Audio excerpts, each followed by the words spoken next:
সুপ্রভাত আমার প্রিয় পরিবার, তোমরা সকলে কেমন আছো? আশা করি তোমরা সকলে ভালো আছো। আমিও মোটামুটি আছি। রিমি রূপা চ্যানেলে সকলকে জানাই স্বাগত, অনেক অনেক ভালোবাসা।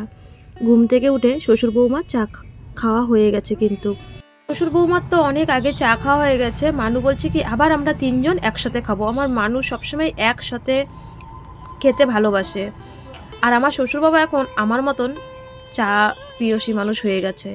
আমি যতবার চা খাই ততবার আমার শ্বশুরবাবাও চা খায়। আমার বিয়ের পরে দেখতাম আমার শ্বশুর কোনো নেশা করে না, আমার বাবা শুধু চা খায়। আমি এই দুটো মানুষকে দেখলাম কোনো রকম কোনো নেশা জিনিস করে না, কোনো জিনিস না। তো আমার শ্বশুর বিড়ি টিড়ি বলো কিচ্ছু না, এমনকি চাও খায় না। তো যাই হোক, আমার বিয়ের পরে দেখতাম উনি চাও পর্যন্ত খেত না কিন্তু ওই যে আমি দিতে দিতে দিতে দিতে দিনে দুবার হয়ে গেছে, আর এখন আমি যতবার খাই উনিও ততবার খায়। ঠিক আমার বাবার মতন সেম জিনিস হয়ে গেছে। তো এই যে আবার চা করে নিয়ে এসছি, এই নিয়ে আমাদের সকাল থেকে দুইবার চা খাওয়া হয়ে গেল। আর ওইদিকে আমি ভাত বসিয়ে ধুয়ে এসছি, আর সারা রাত ঘুম হয়নি টেনশানে। আজকে প্রায় 4 দিন ধরে এই জিনিসটা নিয়ে আমি টেনশান করছি। কালকের ভিডিওতে তোমাদের পুরোটা আমি ক্লিয়ার করতে পারিনি। তো ভিডিওটা কন্টিনিউ দেখতে থাকো, তোমাদের কাছে হাত জোর করে বলবো ভিডিওটা দেখার জন্যে। আশা করি তোমরা এখান থেকে অনেক শিক্ষা পাবে। অবশ্য তোমাদেরকেও বলবো, আমরা যখন প্রেগনেন্সি হই তখন আমরা মানে ঠিকঠাকভাবে রিপোর্ট হয় না, আমাদের থ্যালাসিমা টেস্ট হয় না, আমাদের কারণে আমাদের বাচ্চাগুলোর কষ্ট পায়। তো বাবার মানু দেখো চা খাচ্ছে, আমি সাইকেল বের করছি, আর এই সাইকেলগুলো তো দাঁড়ায় না, ধাম করে পড়ে গেল। তাই আমি বাবাকে বলছি তুমি দোকানে যাও, আমি সাইকেল তুলছি। ঘর দুয়ার লেপবো, জানো সেই কালকে গোবর এনে রেখেছিলাম দিদিদের বাড়ির থেকে, আর লেপা হয়নি, আজকে লেপবো। তো এইদিকে আমি কাজও করছি। তোমরা তো আমার টাইটেল থাম্বনেল দেখে বুঝে গেছো কার থ্যালাসিমা।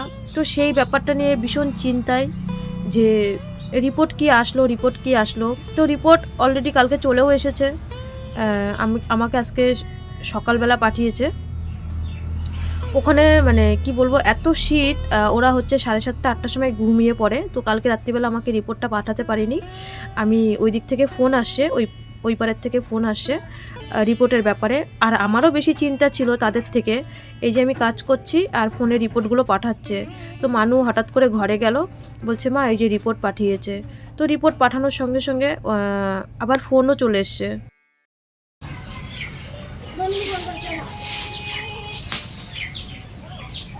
বলছি কি থ্যালাসিমার ওই রিপোর্টটা নেই, থ্যালাসিমা তো জানি, কিন্তু মানে কি থ্যালাসিমা আর কি, যেমন তোর এই যে এইগুলো হচ্ছে বিটা থ্যালাসিমা মেজর, মানে সব থেকে মারাত্মক যেটা, মানে ভয়ানক থ্যালাসিমা। এবার ওর কি বদ্দার ছেলের ওরকম কি হয়েছে, হলুদ হয়ে যাচ্ছে। আমি তখনই মুখ থেকে বলিনি যে ও হয়তো থ্যালাসিমাই হয়েছে, আমি মুখ থেকে ভাবলাম বলবো কেমন লাগে শুনতে। তো আমি তখন তোমার জ্যাঠারে বললাম কি যে তুমি বলো ওদেরকে থ্যালাসিমা টেস্টটা করতে। তারপর তো কালকে আমি নন্দিনীর মুখে রাত্রিবেলা শোনার পরে তো আমার ঘুমই হয় নাই, যেই শুনলাম যে থ্যালাসিমা হয়েছে। তুমি ওই গিয়ে জিজ্ঞাসা করবো, বলবো আমার ভাসুরের মেয়ের এরকম বিটা থ্যালাসিমা মেজর, ডাক্তারবাবু ওর 5 মাসেই ধরা পড়েছিল, আর আমার ছেলের যেহেতু 9 বছরে ধরা পড়লো, তুমি হচ্ছে রিপোর্টটা কি আসে তুমি একটু ভালো করে শুনবা, আর অত ঘাবড়ানোর কোনো ব্যাপার নেই, ভয়ও পাবা না। ওই জন্ডিস একটু ওদের থাকে, জন্ডিস ঠিক আছে, একটু জল ঘন ঘন খাওয়াবা, তুমি বেদানা ফেদানা আয়রন জিনিস কিচ্ছু খাওয়াবা না, ঠিক আছে? না আয়রন, ওইগুলো আয়রন যাদের থ্যালাসিমা ওইগুলো কিচ্ছু খাওয়াবে না। আমি তো মেয়ের এই এখন বন মেরু ট্রান্সপ্লান্ট মানে মেন ট্রিটমেন্ট হয়ে যাওয়ার পরে এই এত বছর পরে, 12-13 বছর পরে এই বেদেনা এখন দিই, তাও বেশি দিই না, তাও আমার মেয়ের এখনও অনেক আয়রন রয়েছে, জানো না? আয়রন জিনিস কিচ্ছু দেবে না, ঠিক আছে? হ্যাঁ হ্যাঁ হ্যাঁ, আখের রস দেবা, বাতাবি লেবু দেবা, শরবতী লেবু দেবা। তুমি হচ্ছে কোনো জিনিস আয়রন জিনিস দেবা না, মুসুরির ডাল দেবা না, তারপরে মাংস টাংস সবই খাবে, কিন্তু আয়রন জিনিসটা দেবা না, কাঁচকলা মোচা থোর এগুলো কিচ্ছু দেবা না। ওর হচ্ছে তুমি এটাই শুধু জিজ্ঞেস করবা ডাক্তারকে যে হ্যাঁ হ্যাঁ কি থ্যালাসেমিয়া, এটা একটু আমি তো শুধু ওখানে থ্যালাসেমিয়া দেখছি। কি হচ্ছে ঠাকুর করে ওদের জন্য কিছু না হয়। ওরে পাখি রে, ওই তুমি বলবা কি যে ওই দুটোরও ব্লাড টেস্ট করতে বলবা, ঠিক আছে? তা তোমাদের বলেছে ব্লাড টেস্ট করতে, তোমরা করনি? না, বাড়ির লোক ওরকম বলে, বাড়ির লোক বলে ওরকম। তোমরা এখনো কত ভিতরে থাকো আমি মানে বুঝি না তোমাদের কথা। তুমি হচ্ছে বলেছে তাও তোমরা করনি, তোমাদের বলেছে তাও করনি। মানুষ আগের থেকে সাবধান হয়ে যায়, আর তোমাদের ডাক্তার বলা সত্ত্বেও তোমরা করনি, তোমরা ডাক্তার থাকা সত্ত্বেও তোমরা করনি।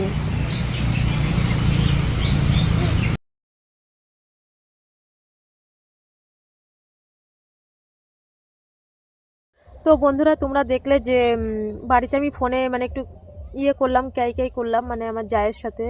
তো তোমরা কে যা কি বৃত্তান্ত না বৃত্তান্ত আজ পর্যন্ত তোমাদের সাথে আমি ফোনে বলিও নি, মানে বলিনি যে মানুর বাপিরা কয় ভাই বোন। তোমরা অনেকেই কমেন্ট করেছো, হয়তো আমি পরিস্থিতির শিকারে আজ পর্যন্ত বলতে পারিনি।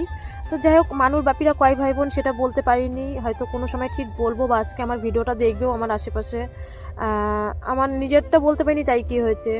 তো তাহলে আমার কেমন মানে নিজের দেওরের ছেলের আর কি থ্যালাসেমিয়া। তো তোমাদের বলি, আমার শ্বশুররা শ্বশুর দুই ভাই শ্বশুররা। আমার শ্বশুরের নাম হচ্ছে সুনীল দাস, আর কাকা শ্বশুরের নাম হচ্ছে রতন দাস। আর শ্বশুরের বোন হচ্ছে 4টে, একজন বাংলাদেশে থাকে আর 3জন এই হাসপুর গ্রামেই থাকে, মানে বিয়ে হয়েছে। বড় পিসি আমাদের মধ্যে নেই, বড় পিসিমা হচ্ছে, ছোট পিসিমা আর মেজো পিসিমা আছে, আর যে সবার বড় সে তো বাংলাদেশে। তো আমার ছোট কাকা শ্বশুর দিনাজপুর থাকে, ভীষণ ভিতরে গ্রামে বাড়ি দিনাজপুর। আমি 2বার গেছি বিয়ের পরে। আমি যে জামা কাপড় মেলি পিছনে যে একটা টিনের ঘর আছে, তারপরে ওই হচ্ছে আমার কাকা শ্বশুরের বাড়ি ছিল আর কি, জায়গা ছিল। তো আজ থেকে প্রায় 30-32 বছর আগে দিনাজপুরে চলে গেছে, ওখানে গিয়ে মানে আমার ছোট দেওর হয়েছে। তো ছোট দেওরের বিয়ে হয়েও বাচ্চা হয়ে গেছে। তো প্রায় 30 বছর আগের কথা, ওরা এখান থেকে চলে গেছে। কাকা মানে এখানে ঋণ ধার হয়ে গিয়ে তারপরে এখানের মাঠের যা জায়গা ছিল, বাড়ির যা জায়গা ছিল, বাড়ির জায়গা হচ্ছে বিনিতার বাবা মানে বিনিতার দাদু আর কি, ঠাকুরদা, ওরা কিনে নিয়েছিল। ওটা হচ্ছে পিসি শাশুড়ির বাড়ি, মানে জ্যাঠা তো খুঁড়তা। তো এখানে আমার শ্বশুরের বলতে কেউই নেই, ওই ভাই হচ্ছে দিনাজপুর, তার একটু পরেই শিলিগুড়ি। তো আমরা যেমন বিয়ের মার্কেটের মানে ভালো ভালো বড় মার্কেট করতে গেলে বারাসাত বা হাবড়ায় যাই, আমার বাবার বাড়িতে যেমন রানাঘাটে যেতে হয়, তো ওদেরও বিয়ের বাজার শিলিগুড়িতে করতে হয়। তো আমি আমার বড় দেওরের বিয়েতে আমি লাস্ট গেছিলাম 10 বছর আগে, তখন মানুর বাপি আর কি বাজার টাজার করেছিল তো জামাইবাবুর সাথে, তো শিলিগুড়িতে করতে গেছিলো বিয়ের মালা টালা কিনতে। তো আমি সত্যি কথা বলতে ওই দিনাজপুর কাকা শ্বশুরের সাথে কথা হয়, কিন্তু আমার জায়ের সাথে আজ পর্যন্ত সেই বিয়ের থেকে যে এসছি আমি আর কথা হয় না। দেখো আমি আমার ঝামেলায় থাকি, এবার হচ্ছে ওই কাকা কাকির সাথে বা ছোট দেওরের সাথে বা ননদের মেয়ের সাথে কথা হয়, আমার জায়ের সাথে সেরকম পর্যন্ত আজ পর্যন্ত কথা হয়নি। আজকে প্রথমেই আমার কথা হলো। তো আমি রবির বিয়ে হওয়ার পরে 1 বছরের মধ্যে ওদের 2টো যমজ ছেলে হয় আর কি। তো আজকে আমাকে কাগজ পাঠানোর পরে দেখলাম বয়সটা 9 বছর।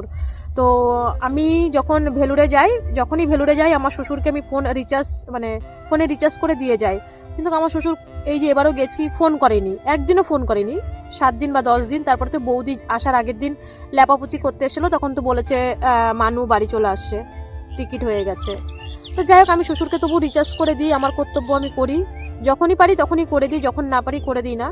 তো আমি বাড়ি আসার পরে দেখি কাকা আর হচ্ছে বাবা দুই ভাই কথা বলছে। আমি কোনোদিন না শুনিও না, আর ওই আড়ি পাতা শোনা স্বভাব নেই, কারণ নিজের জেলায় নিজে বাঁচি না, তো ওই কারোর ঘরের পিছনে দাঁড়িয়ে থেকেও শোনার মতন সময় নেই। তা দেখি কই তোর কাকাই ফোন করছিল। আমি কই ও, তাও ওদের বাড়িতে কি পারিবারিক যেটা শ্বশুর বৌমা হয়, তো এইসব ঝামেলা হচ্ছে। আমি কয়দিন ধরে অত কান দিই না, আমি কই হোর 24 ঘন্টায় দেখি কাকা ফোন করে, তুমিও দেখি কাকার কাছে ফোন করো।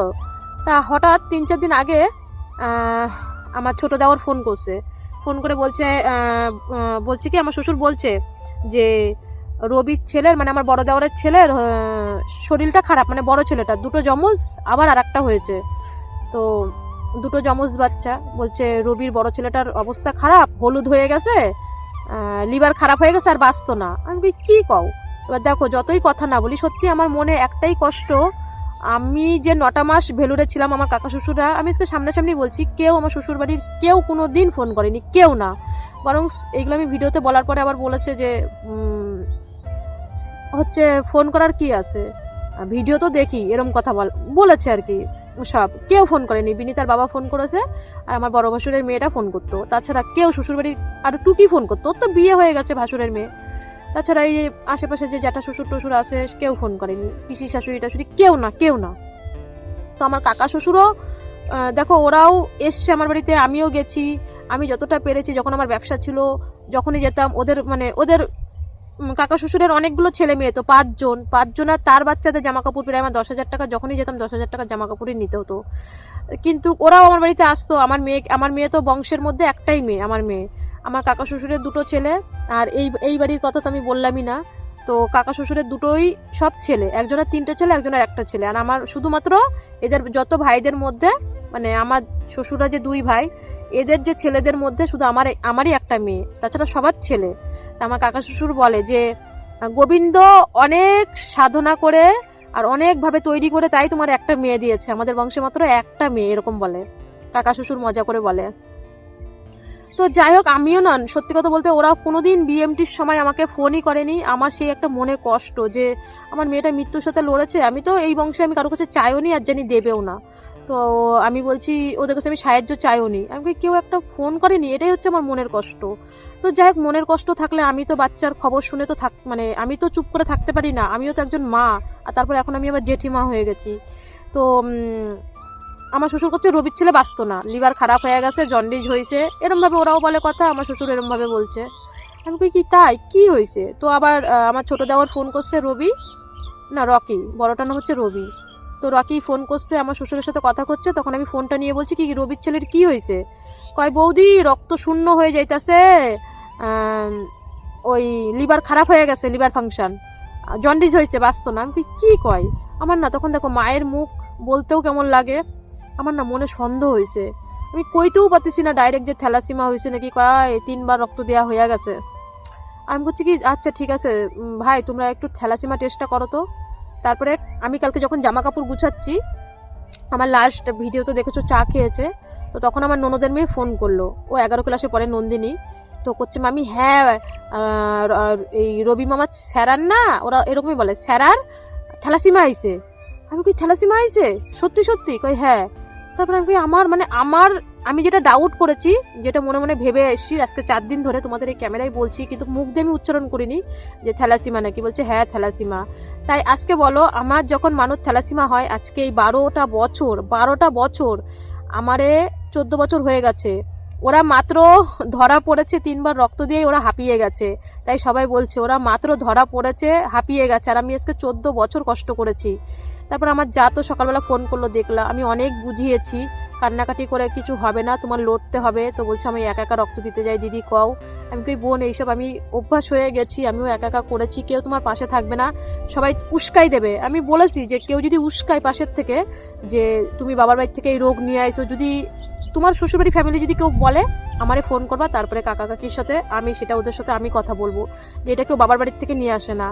মানুর বাপি জবের থেকে থ্যালাসিমা ধরা পড়েছে, খালি একটা কথাই বলতো, আমগো বংশে নাই তো, কি করে আইলো এই রোগ, কি করে আইলো? উনার মধ্যেই যে জিন আছে সেইটা কয় না। তো কালকে রাত্রিরে আমি যখন শুনলাম থ্যালাসিমা রিপোর্ট আইছে, রিপোর্ট আমার সকালবেলা ফোনে পাঠিয়েছে। তো আমি মানুর বাপিকে ফোন করলাম যে রবির ছেলের হচ্ছে থ্যালাসিমা আইছে। তখন আমার মেয়ে ওর বাবার কয়টা কথা বলেছে বাপিরে, যে তুমি না বলতা যে আমার মা নাকি মামার বাড়ির থেকে এই রোগটা নাকি নিয়ে আইছে, তাহলে এখন তোমারই নিজের ভাইয়ের ছেলের কি করে এই রোগ হলো?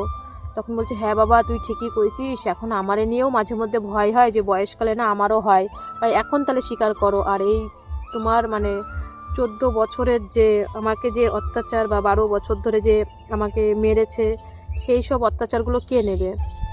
আমি তাই রবির বউরে বললাম, আমার পাশে তো কেউ ছিল না, সবাই উস্কাই দিত। আর যখন আমার মানুর থ্যালাসিমা ধরা পড়ে, তখন তো আমাদের ব্যবসা ছিল। তো ওই ব্যবসার জন্যে ওই লক্ষ্মীহাটি, শ্রীপুর ওইদিকে তো মাল বেচতে যেত, ওই দিককার ওরকম বলতো, কই বাসে না। আর নিজের লোক তো বলতোই, পিছনটা আর কি এরকম সরুপানা হয়ে যাবে, পেটটা মোটা হয়ে যাবে, মাথা মোটা হয়ে যাবে, বাসে না। লোকে ওরা যত মাথায় দিত, দিনরাত 24 ঘন্টা নেশা করতো, আর সেই নেশার ঠেলায় আমারে মারতো, 24 ঘন্টা মারতো। তো অনেকেই হয়তো কন্ট্রোভার্সি চ্যানেলে বলবে যে স্বামী বিক্রি করতে না। সেই সময় আমার যা পরিস্থিতি হয়েছিল, এখন আমার জায়েরও ঠিক সেম পরিস্থিতি হয়েছে। যে আজকে দেখো ওর বাপির মধ্যে জিন আছে, আমার দেওরের মধ্যেও জিন আছে, যে একই বাড়িতে আজকে যদি ওরা আমাদের বাড়ির ভিতরে থাকতো, দিনাজপুর না গিয়ে, তো একই বাড়িতে 2টো বাচ্চার থ্যালাসিমা হতো, কিন্তু একই বাড়িতে।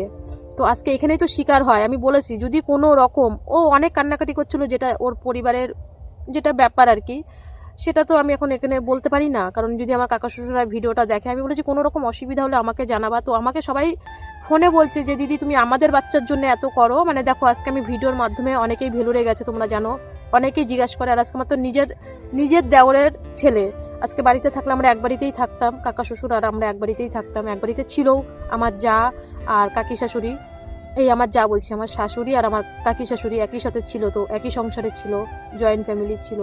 সে কি হয়েছে আমি তা জানি না। তো আজকে জেঠি হিসাবেও আমার কিছু কর্তব্য। তো সবাই অভিভাই ফোন করে বলছে তুমিই তো আছো বাড়ির ভিতরে। এবার দেখো আমি ওদেরকে বলেছি টাকা পয়সা গুছিয়ে ভেলুরে যেতে, এবার ওরা যাবে না যাবে সেটা ওদের ব্যক্তিগত ব্যাপার, ওদের কতটা ওদের ভিতরে শিক্ষা আছে বা কি আছে না আছে। এবার আমার যতটা কর্তব্য আমি ততটা করছি। আমি বলেছি শনিবার দিন কি থ্যালাসিমা এটা এখনও বুঝতে পারছে না, যেটা রিপোর্টগুলো এসছে শুধু থ্যালাসিমা লেখা রয়েছে, যেহেতু 9 বছরে ধরা পড়েছে। যদি ইবিটা হয় তাহলে তো বিএমটি করতে হয় না, ইবিটার ওষুধ বেরিয়ে গেছে। তো আমি বললাম মানে শুক্রবারে আমার ভিডিওটা পোস্ট হবে, আজকে তো বৃহস্পতিবার, শনিবারে ডাক্তারের কাছে যাবে। আমি বললাম তুমি ডাক্তারকে আমাকে ফোনটা দেবে। তো অনেক কান্নাকাটি করছিল, দিদি সব জায়গায় একা একা যাইতে হয়, একটা 1.5 বছরের আবার ছোটো আর একটা বাচ্চা হয়েছে, ওটা আছে, ওটাকে নিয়ে আবার এই বাচ্চাটাকে নিয়ে যেতে হয়। আমি বললাম কেন যাবে না। তো আমি বলেছি আমি আবার ওদের সাথে কথা টথা বলবো, সেটা আমাদের আর কি পারিবারিক ব্যাপারে। তাই বলি যে মানুর বাপি আমাকে কি অত্যাচার কি মেরেছে, আর এই দিক দিয়ে তো সবাই উস্কাইছে যে এই রোগ নাই কারুর, এই রোগ নাই কারুর বাড়ি, আমার কেন, আমার মেয়ের কেন হয়েছে। কিন্তু আমি সবসময় আমার জায়ের পাশে আমি সাপোর্টে থাকবো, আমার পাশে কেউ ছিল না, দরকারও নেই। আর শেষ সময় এসছি, আমি দিনের পর দিন মার খেয়েছি জানো তো, মার খেতে খেতে না আমি মানে বলে না বাচ্চাদের বেশি মারলে তারা ভয় পায় না, ঠিক আমারও সেই জিনিসটা হয়ে গেছে, এখন আর কাউরে ভয় পায় না। আর তোমরাই আমাকে কমেন্ট করেছো যখন আমার বাড়ির উপরে আমাকে সবাই মারতে এসেছিলো, তোমরাই অনেকে কমেন্ট করেছো যে দিদি তুমি যেই যুদ্ধ জয় করেছো আর এটা তো তোমার কাছে নস্যি। তো মাঝখানে আমার মানুর বাপি আমার কাকা শ্বশুরের সাথে কথা বলেছিল যখন আমাকে মারতে এসেছিলো, সেই ব্যাপারটা নিয়ে আমি তোমাদের কাছে তো বলিনি কে হয় সম্পর্কে, আমাকে সবাই যখন আমাকে মারতে এসেছিলো, তো মানুর বাপি সেই ব্যাপারে আমাকে আমার ননদের মেয়ে বললো, মানুর বাপিও বলেনি যে কাকার সাথে ওর যোগাযোগ আছে, ওর কাকা ও তো ফোন করবেই। আমি তো বলি তোমার কাকা তোমার বাবা তুমি সবার সাথে কথা বলো। তো আমার ননদের মেয়ে বলল মামি, ছোটো মামি জানো মামাই ফোন করছিল। আমি কি কেন তোর মামা ফোন করছিল, কই তোমারে নাকি কিরা মারতে আইছিল, মামি কি হয়েছে কত। তো আমার ননদের মেয়ে আমাকে জিজ্ঞাসা করলো, তখন আমি কইলাম কই দেখছুনি কামডাই মামি তোমার হ্যাঁ পাইয়া তোমার সবাই মারতে গেছে। আমি আর কি করব বল মা। তো এটাই হচ্ছে ব্যাপার, আমি আমার জায়ের পাশে থাকবো, থাকার চেষ্টা করব। আমি 12 বছর যেই পরিমাণে মার খেয়েছি, মার খেতে খেতে আমার হাড়মার শক্ত হয়ে গেছে, এখন আর ভয় পাই না। আরও কিছু বলার ছিল কিন্তু বলতে পারলাম না, খালি ওরে উস্কাইতো, ওর মাথাটা খাইয়ে ফেলতো আমার মেয়ে থ্যালাসিমা হওয়ার কারণে, ওরে শুধু উস্কাইতো, তখন তো বাড়িতে থাকতো, আর ও মানে হার্ড টাইমই মদ খেত। হ্যাঁ, ও যদি কোনো কন্ট্রোভার্সি বলে যে বিক্রি করতে আসি নাই, আমার সাথে যেটা হয়েছে সেটাই মা মেরে মেরে ফ্ল্যাট করে দিত, আর রাতের পর রাত তো বাইরেই দাঁড় করে রাখতো। কিন্তু ঠিক আজকে সেম জিনিস ওই আমার যাও খুব কান্নাকাটি করছিল। জানি না আজকে আমার ভিডিওটা কয়জন দেখবে বা আমার কথাগুলো যদি পুরোটা শোনে তাহলে মানে বুঝবে। তো তোমাদের একটা কথাই বলবো, সকলকে বলবো, দেখো আমি তো আর ডাক্তার না, আমি আমার অভিজ্ঞতাতে যেইটুক বুঝি, আমার মেয়ে তো থ্যালাসিমা 5 মাসে ধরা পড়েছে তোমরা জানো, এখন আবার নিজের দেওরের ছেলে থ্যালাসিমা, একটা বাড়িতে 2টো পেশেন্ট। তো তোমাদের একটা কথাই বলবো, যতবার বাচ্চা আমাদের আর কি মানুষের একটার পরে তো 2টো বাচ্চা নেয়, তো ততবারই ভাববে প্রথমবার টেস্ট করেছি বলে দ্বিতীয়বার টেস্ট করবো না, একবারের জায়গায় 2-3বার টেস্ট করবে থ্যালাসিমা টেস্টটা প্রেগনেন্সি অবস্থায়, কারণ আমাদের কিছু ভুলের কারণে আমাদের বাচ্চাগুলো কষ্ট পায়। তো দেখো তারপরে যদি হয়ে যায় ইন্টারমিডিয়া ইবিটা হলে ওইসব কোনো মানে ভাববে তোমার কপাল খারাপ। আর যেটা বিটা থ্যালাসিমা সেটা তো মা বাবা দুজনই তো হ্যাঁ অবশ্যই তো কেরিয়ার, তো তবু বলবো দুজনেরই বারবার টেস্ট করবে বাচ্চা নেওয়ার আগে। জানি আমার ভিডিওর মধ্যে কিছুই নেই, তবু আমি লোককে সচেতন করার চেষ্টা করি। হ্যাঁ, কয়জনই বা পুরো ভিডিওটা দেখে, কারণ আমার ভিডিওর মধ্যে এই থ্যালাসিমা নিয়েই ভিডিওটা, তো অনেকেই ভালোবাসে না যে আমার ভিডিওর মধ্যে নাকি শুধু হসপিটাল ডাক্তার এইসব। তো যাই হোক ওইসব কথা বাদ দাও, এবার আমি আমার সংসারের কথা বলি। আমি জায়ের পাশে তো থাকবো, তোমাদেরকে বলেছি। তো এখানে দেখো একটা গাছ ছিল, গাছটা মরে গেছে, অনেক দিন ধরে বাবাকে বলছি গাছটা কাটো, মরা গাছ বাড়ির ভিতরে রাখতে নেই। তো গণেশদা চাতালে কাজ করছিল, তো বাবা বললো এই গণেশদাকে যে গাছটা কেটে দে, পয়সা তো দেবই, তো আমার রান্নাও হবে, শীতকালে জ্বালানিও হবে, তো গণেশদাকে দেখো, মানুষে না কাজ করলে আমার ভীষণ কষ্ট হয়, কারণ মানুর বাপিও ওই করে আর কি, লেবারের কাজ করে, তো চা সবসময় চা বা টিফিন অটোমেটিক দেয়। তো গণেশদা আসার সঙ্গে সঙ্গে আমি বলছি দাদা চা করি, গণেশদা বলছে না না চা করতে হবে না। আমি বলছি না, এত কষ্টের মানে কুড়াল দিয়ে গাছটা কাটলো, তো দাদাকে আমি একটু চা করে দিলাম, চা আর বিস্কুট দিলাম। আমরা আর কি দেবো, এটাই তো আমার। তো যাই হোক বন্ধুরা, ভিডিওটা আজকে এখানে শেষ করছি। সবাই ভালো থেকো, সুস্থ থেকো, সবাই সচেতন হও। আজকে এই পর্যন্তই, টাটা।